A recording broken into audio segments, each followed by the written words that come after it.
Hi, this is Simon Wilkinson. I'm at the Toronto International Film Festival. I'm going to be talking to director Mark Romanek about his new film, Never Let Me Go. It's a love story, but it's got this sci-fi element. It's kind of a hybrid between the past and the future. It's pretty hard to explain. Students of Hailsham are special. Keeping yourselves well, keeping yourselves healthy inside, is of paramount importance. Hey Mark, Simon. Hey Simon. I'll be interviewing you. How are you? Good to meet you. I'm just going to come over here and get set up. Okay.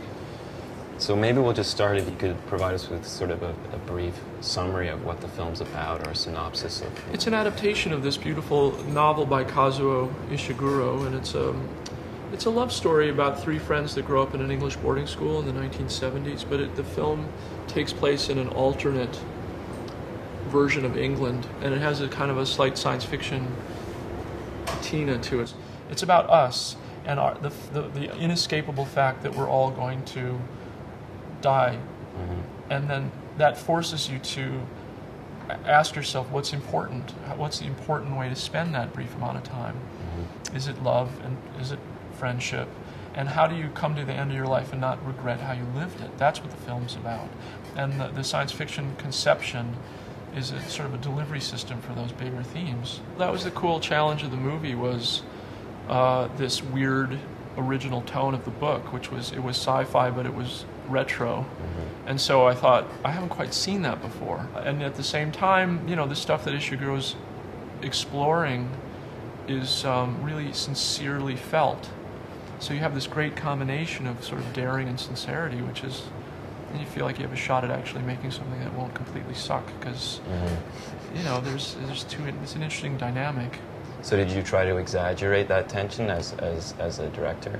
I just tried to be as faithful to the book as I could, because I loved the book, and I felt a deep affinity for the book, and I tried to invent some sort of visual grammar that would start to approximate the beauty of his writing. Mm-hmm. None of you will do anything except live the life that has already been set out for you. And sometime around your third donation, your short life will be complete. That's what you're created to do. The truths that this narrative sort of accesses are really disturbing. Right. But there's a gentleness and a beauty to how he writes the story. And so I guess I just wanted the film to have that gentleness. So the colors are very carefully selected, very muted. Mm-hmm. I just think about that stuff. I feel like that's part of the toolkit, is your color palette and textures, and we thought about all that stuff a lot. Yeah, it definitely came Not across, just for yeah. some aesthetic, kind of general aesthetic sense, but because I think it evokes emotion. Yeah, feelings, for sure. Yeah. Did the book appeal to you because of this concentration of life? That's one reason. I mean, it's a brilliant conceit that he came up with. It's not a science fiction film, and I hope people go to see it as a love story with this unusual science fiction twist. But if they go to see a science fiction film, I think they'll be a little disappointed, because it really isn't.